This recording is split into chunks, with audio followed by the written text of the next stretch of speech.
Assalamualaikum warahmatullahi wabarakatuh. Alhamdulillah, salatu wassalamu ala rasulillah, maba'ad. Kaum muslimin yang dirahmati Allah subhanahu wa ta'ala, ada kabar yang cukup mengejutkan dari seorang pembesar Khabib Ba'alawi, kaum muslimin. Dan orang ini memiliki julukan sebagai imam besar, imam jumbo. Siapa lagi kalau bukan Habib Rizik Syihab, kaum muslimin. Ada kabar yang mengejutkan dari Pak Rizik Syihab. Setelah beberapa hari yang lalu kita membahas tentang lenyapnya channel YouTube dari Pak Rizik Syihab yang nama channelnya IBTV, Islamic Brotherhood Television, di mana isinya adalah jejak digital dari Pak Rizik Syihab sendiri, dan juga ada jejak-jejak digital dari para Khabib Ba'alawi yang lain, yang isinya tentu sudah sangat banyak sekali, kaum muslimin, jejak digital para Khabib Ba'alawi yang ada di channel yang lenyap tersebut. Kalau channel tersebut sebenarnya, kaum muslimin, bukan di-banned oleh YouTube, bukan dihapus oleh YouTube, akan tetapi sepertinya pemilik channel tersebut sengaja meninggalkan channel tersebut. Kemudian jejak digital yang ada di channel tersebut dihilangkan semuanya, ya. Terlepas dari apapun alasan mereka ketika mereka meninggalkan channel tersebut, ya. Kalau kita melihat postingan, ada alasan-alasan yang mereka kemukakan kenapa channel tersebut kemudian mereka tinggalkan. Sebenarnya alasan yang mereka kemukakan itu alasan yang tidak rasional sama sekali, kaum muslimin. Sangat tidak rasional. Sehingga wajar kalau kemudian menimbulkan berbagai macam asumsi, ya, terutama asumsi yang mengatakan bahwa memang Pak Rizik Syihab ini sengaja menghilangkan jejak digital karena memang takut diciduk lagi oleh pemerintah. Karena memang isinya, kalau kita melihat ceramah-ceramah dari Pak Rizik Syihab, kemudian para Khabib Ba'alawi seperti Bahar Smith, kemudian Hanif Alatos, isinya memang banyak sekali yang menghujat pemerintah. Bahkan yang terbaru, Pak Prabowo Subianto pun tidak lepas dari hujatan mereka. Dan ternyata, kaum muslimin, ada sebuah channel YouTube yang bernama Awe Kertapati Channel, di mana pemilik channel tersebut mengungkapkan bahwasanya memang Pak Rizik Syihab ini selain kabur dari jejak digital, sepertinya Pak Rizik Syihab ini memang kabur dari Indonesia, kaum muslimin. Karena memang kalau melihat jejak rekam dari Pak Rizik Syihab, itu banyak sekali kasus-kasus yang sudah menimpa Pak Rizik Syihab ini, kaum muslimin. Sehingga wajar kalau semakin hari, semakin lama, semakin bertambah saja jejak-jejak digital dari Pak Rizik Syihab ini melakukan kesalahan-kesalahan, sehingga dia ketakutan, takut diciduk oleh pemerintah, sehingga dia kabur, kaum muslimin. Entah kemana. Apakah mungkin Pak Rizik Syihab ini lari ke luar negeri? Wallahu a'lam bishawab, ya. Tapi berdasarkan informasi dari channel Awe Kertapati ini, ya, seiring dengan hilangnya video-video yang ada di channel YouTube-nya Pak Rizik Syihab ini, ternyata Pak Rizik Syihab pun hilang dari peredaran, ya. Coba, kaum muslimin, kita simak video dari Awe Kertapati Channel ini, kaum muslimin. Saudara Rizik Syihab, sampai saat ini kita tidak tahu di mana rimbanya dan di mana keberadaannya. Dan tidak penting juga kita menerka-nerka, kita menduga-duga saudara Rizik Syihab itu ada di mana. Karena ya tidak penting. Nah, ada 8 kasus pidana yang membelitnya. Membelit saudara Rizik Syihab ini. Dan apakah benar dari 8 kasus pidana ini, saudara Rizik Syihab akhirnya tidak berani lagi menampakkan diri di bumi Nusantara ini? Celing, senyap, hilang, leler, bablas yang ini muter. Sebelum pembahasan berikutnya, alangkah baiknya Anda coba simak VT berikut ini. VT ini termasuk Ya, ini kayaknya saudara Rizik Sihab mau bermain-main dengan BNPT. Dan bahkan, ya, diduga membuat ujaran pelecehan kepada institusi negara yang bernama Densus 88. Kenapa dilecehin dengan Salep 88? Coba Anda simak VT berikut ini. Mentang-mentang mereka didukung BNPT, iya. Mentang-mentang didukung sama Salep 88, iya. Dipikir kita takut ke Salep 88, ya. Baginya tadi ditanya nih, yang begini diamin atau lawan? Diamin atau lawan? Tahu ada gerombolan mengadu domba, iya. Nah, video yang Anda lihat tadi, ucapan saudara Rizik Sihab, itu kan memang mau main-main dengan BNPT, mau main-main juga dengan Densus 88. Yang kita tahu bersama bagaimana jejak digital seorang yang bernama Rizik Sihab ini memang seneng ya bermain-main dengan pihak kepolisian, bermain-main dengan penegak hukum, bermain-main dengan institusi negara yang menjaga mengenai Kamtibmas, kemudian menjaga atau penanggulangan terhadap terorisme dan lain-lain. Saudara, kalau bukan permainan intelijen, ada urusan apa? BNPT datang ke tempat imam dan datang ke tempat Fuad Prayet, saudara. Ada apa BNPT ke sana kalau bukan mengadu domba kita? Saudara Rizik Sihab ini gemar sekali bermain-main, bermain api dengan institusi yang kita sebut tadi. Dan ada jejak digital 8 kasus yang membelitnya, sehingga diduga saudara Rizik Sihab itu sekarang tidak berani menampakkan batang hidungnya, bahkan tidak berani ya nongol di sosial media.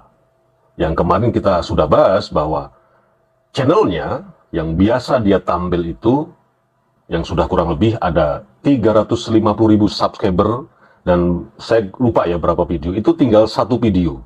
Semuanya dihapus dan ganti akun.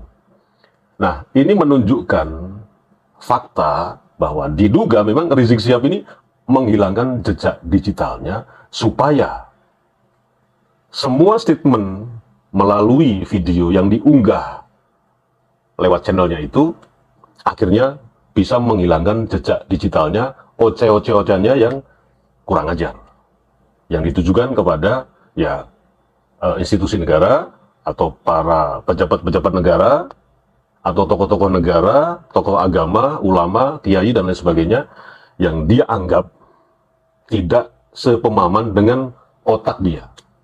Oceh-ocehan dia itu sekarang sudah hampir di channelnya ya tidak ada. Nah, ini akan saya narasikan jejak digital sebuah kasus yang pernah membelit, kasus pidana membelit saudara Rizik Sihab. Dan yang terakhir VT yang dari tadi, mungkin saja itu VT yang terakhir yang oceh-ocehan si Yaman Begadul Raceto tuwek ngeklek ini, itu merupakan VT yang terakhir, sehingga dia dengan sengaja dari bumi Nusantara deleter, senyap, lenyap, modar. Anda simak ulasan mengenai 8 kasus pidana yang membelit saudara Rizik Sihab. Kita simak.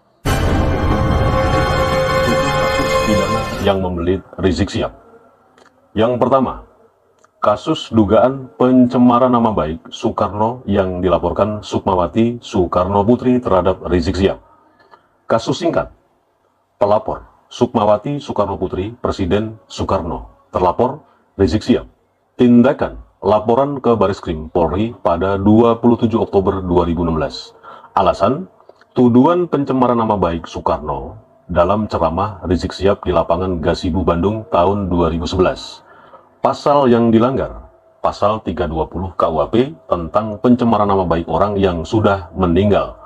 Perkembangan kasus dilimpahkan ke Polda Metro Jaya, dilimpahkan ke Polda Jawa Barat pada 20 November 2016 karena TKP berada di Jawa Barat. Intinya, Sukmawati merasa bahwa ucapan Rizik Sihab dalam ceramah di Bandung pada tahun 2011 mencemarkan nama baik ayahnya, Presiden Soekarno. Oleh karena itu, beliau melaporkan kasus tersebut ke pihak yang berwajib. Sumber, bbc.com. Kedua, kasus dugaan penodaan Pancasila yang dilaporkan Sukmawati Soekarno Putri terhadap Rizik Syihab. Kasus singkat, pelapor Sukmawati Soekarno Putri, terlapor Rizik Syihab. Tindakan laporan ke Bareskrim Polri terkait dugaan penodaan Pancasila dan pencemaran nama baik Soekarno. Alasan, diduga ada pernyataan dalam ceramah Rizik Syihab yang menghina Pancasila dan Soekarno. Pasal yang dilanggar, pasal 15.4a KUHP, pasal 320 KUHP, dan pasal 57A Junto, pasal 68 Undang-Undang Nomor 24 Tahun 2009. Perkembangan kasus. Dilimpahkan ke Polda Metro Jaya, Rizik Syihab ditetapkan sebagai tersangka pada 30 Januari 2017. Berkas perkara dilimpahkan ke Kejati Jawa Barat pada 2 Mei 2017. Kejati Jawa Barat masih meneliti berkas perkara dan akan memberikan keputusan pada 3 Mei 2017. Intinya, Sukmawati merasa bahwa ucapan Rizik Syihab dalam ceramahnya menghina Pancasila dan ayahnya, Soekarno. Kasus ini terus berproses dan saat ini sedang dalam tahapan penelitian berkas oleh Kejaksaan Tinggi Jawa Barat. Sumber yang sama, bbc.com. Ketiga, kasus Sampurasun yang melibatkan Rizik Syihab. Kasus singkat, pelapor Aliansi Masyarakat Sunda menggugat dan 15 organisasi lainnya. Terlapor Rizik Syihab. Tindakan laporan ke Polda Jawa Barat pada 24 November 2015. Alasan, tuduhan menghina dan melecehkan budaya Sunda dengan memplesetkan salam Sampurasun menjadi campuracun saat berceramah di Purwakarta pada 13 November 2015. Pasal yang dilanggar diduga melanggar Undang-Undang IT Nomor 11 Tahun 2008. Perkembangan kasus. Sempat terhenti lebih dari setahun, Polda Jawa Barat kembali menangani kasus atas desakan pelapor. Saat ini masih dalam tahap penyelidikan. Polisi masih mencari bukti-bukti untuk mendukung tuduhan. Intinya, kasus ini bermula dari pernyataan Rizik Syihab yang dianggap menghina budaya Sunda. Meskipun telah dilaporkan, proses hukumnya berjalan lambat karena polisi masih mengumpulkan bukti-bukti yang cukup. Sumber yang sama, bbc.com. Yang keempat, kasus dugaan penodaan agama yang dilaporkan terhadap Rizik Syihab. Kasus singkat, pelapor Perhimpunan Mahasiswa Katolik Republik Indonesia, PMKRI. Terlapor Rizik Syihab. Tindakan, laporan ke Polda Metro Jaya pada 26 Desember 2016. Alasan, tuduhan penodaan agama dalam ceramah di Pondok Kelapa yang dianggap menyinggung keyakinan umat Kristiani. Pasal yang dilanggar, pasal 156 dan 156A KUHP tentang penodaan agama. Perkembangan kasus. Laporan terdaftar dengan nomor LP-2016-2016-PMJ-Ditreskrimsus. PMKRI belum meminta informasi mengenai peningkatan status perkara dari penyelidikan ke penyidikan. Intinya, PMKRI melaporkan Rizik Syihab karena dianggap telah mengeluarkan pernyataan yang menghina agama Kristen dalam sebuah ceramah. Kasus ini masih dalam tahap penyelidikan oleh pihak kepolisian. Kelima, kasus dugaan penyebaran konten pornografi yang dilaporkan terhadap Rizik Syihab. Kasus singkat, pelapor Aliansi Mahasiswa Anti Pornografi. Terlapor Rizik Syihab. Tindakan, laporan ke Polda Metro Jaya pada 30 Januari 2017. Alasan, dugaan penyebaran konten pornografi berupa percakapan seks dengan Firza Hussein. Pasal yang dilanggar, pasal 4, ayat 1, Junto, pasal 29, dan garing atau pasal 32 Undang-Undang Pornografi, serta pasal 27 ayat 1, Junto, pasal 45 ayat 1 Undang-Undang IT. Perkembangan kasus, Rizik dipanggil untuk diperiksa, namun tidak hadir 2 kali. Polisi mengeluarkan surat perintah membawa untuk mencari Rizik Syihab. Intinya, kasus ini bermula dari laporan masyarakat yang merasa bahwa ada konten pornografi yang melibatkan Rizik Syihab. Meskipun telah dipanggil, Rizik Syihab tidak memenuhi panggilan kepolisian, sehingga polisi memutuskan untuk mengeluarkan surat perintah membawa. Keenam, kasus dugaan pelanggaran Undang-Undang IT terkait pernyataan Rizik Syihab tentang logo Palu Arit dalam uang baru. Kasus singkat. Pelapor, Jaringan Anti Intelektual Muda atau JIMEF dan Solidaritas Merah Putih, Solmed. Terlapor, Rizik Syihab. Tindakan, laporan ke Polda Metro Jaya pada 8 Januari 2017. Alasan, dugaan pelanggaran Undang-Undang IT terkait pernyataan logo Palu Arit dalam uang baru yang diunggah di YouTube EPI TV. Pasal yang dilanggar, Pasal 28 ayat 2 dan Pasal 28 ayat 1 Junto, serta Pasal 45 ayat 2 Undang-Undang IT. Perkembangan kasus naik ke tingkat penyidikan pada 22 Januari 2017. Ketujuh, kasus dugaan penyebaran kebencian yang dilaporkan terhadap Rizik Syihab. Kasus singkat. Pelapor, Student Peace Institute dan Rumah Pelita, Forum Mahasiswa Pemuda Lintas Agama. Terlapor Rizik Syihab. Tindakan, laporan ke pihak kepolisian, lokasi tidak disebutkan secara spesifik dalam pertanyaan ini. Alasan, tuduhan penyebaran ujaran kebencian yang mengandung unsur sara, suku, agama, ras, dan antar golongan. Pasal yang dilanggar, Pasal 156 KUHP dan Pasal 28 ayat 2 Junto, Pasal 45 ayat 2 Undang-Undang IT. Intinya, kedua lembaga tersebut melaporkan Rizik Syihab karena menganggap pernyataan atau tindakannya telah memicu permusuhan dan kebencian antar kelompok masyarakat berdasarkan perbedaan suku, agama, ras, atau golongan. Di awal video ini saya menyebut bahwa ada 8 kasus pidana yang membelit saudara Rizik Syihab. Tapi dari VT yang Anda lihat barusan, saya hanya menyebut 7 kasus pidana yang membelit saudara Rizik Syihab. Kasus pidana jejak digital beberapa tahun yang lalu. Nah kemudian yang 8-nya mana? Keburu dia kabur. Teling. Oke, jadi itu tadi 7 kasus pidana yang membelit saudara Rizik Syihab. Nah, dari jejak digitalnya tadi, kalau kita bisa mentelaah atau mencerna, memang akhirnya publik, netizen, atau para pemirsa semua, itu ada kesimpulan bahwa memang saudara Rizik Syihab ini gemar sekali, oceh-ocehan, bermain-main api dengan orang-orang yang memang dianggap tidak sepemahaman dengan otaknya si Rizik Syihab ini. Dan si Rizik Syihab ini belakangan memang sudah kelihatan stres, kelihatan pusing, maut raka ruga-ruan dasi, karena ya kita tahu bersamalah bagaimana dia ini membela mati-matian nasabnya, tapi gagal. Kemarin juga Anda pasti juga sudah lihat Rizik Syihab mencoba memprovokasi jamaahnya atau pengikutnya untuk ngasah golok, bawa badik, serang, menyerang, dan lain sebagainya. Tapi ya gagal lagi, makanya kabur, teling, ya gitulah. Oke. Nah kaum muslimin, benarkah Pak Rizik Syihab kabur dan menjadi buron karena 8 kasus yang telah dipaparkan oleh pemilik AW Kertapati Channel tersebut kaum muslimin? Wallahu a'lam bishawab, ya. Itu tadi video dari channel AW Kertapati Channel kaum muslimin. Dan sebenarnya kalau kita melihat jejak digital dari kasus-kasus yang dialami oleh Pak Rizik Syihab, sebenarnya tidak semua kasus itu Pak Rizik Syihab murni berbuat salah sebenarnya kaum muslimin. Ada kasus-kasus yang sebenarnya Pak Rizik Syihab itu berada di atas kebenaran. Hanya saja Pak Rizik Syihab itu tidak hikmah di dalam berdakwah sehingga dia berusaha menegakkan kebenaran dengan cara yang salah. Sebagai contoh kaum muslimin, ya.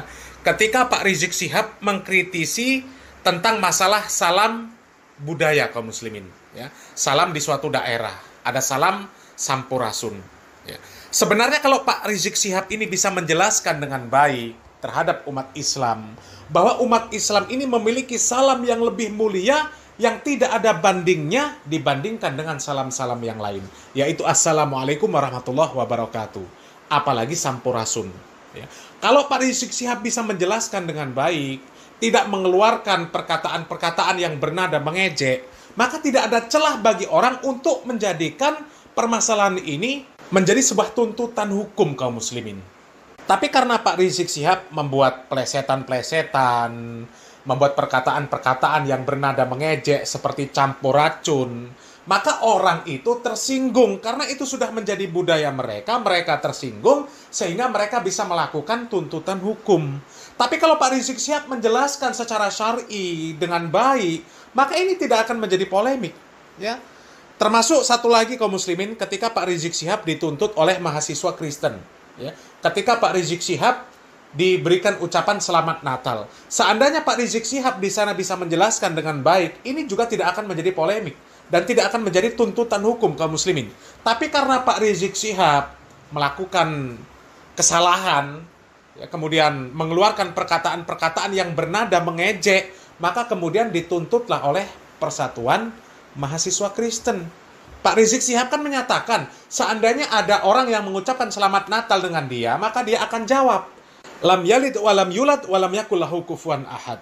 Sebenarnya kalau Pak Rizik Syihab menjelaskan tafsir surat Al-Ikhlas, maka tidak akan ada celah bagi orang untuk menuntut Pak Rizik Syihab ketika menjelaskan tentang syariat Islam.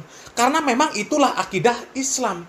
Tapi ketika Pak Rizik Syihab mengatakan kalau Tuhan lahir, siapa bidannya? Nah, itulah yang kemudian menjadi celah bagi orang-orang untuk menuntut Pak Rizik Syihab.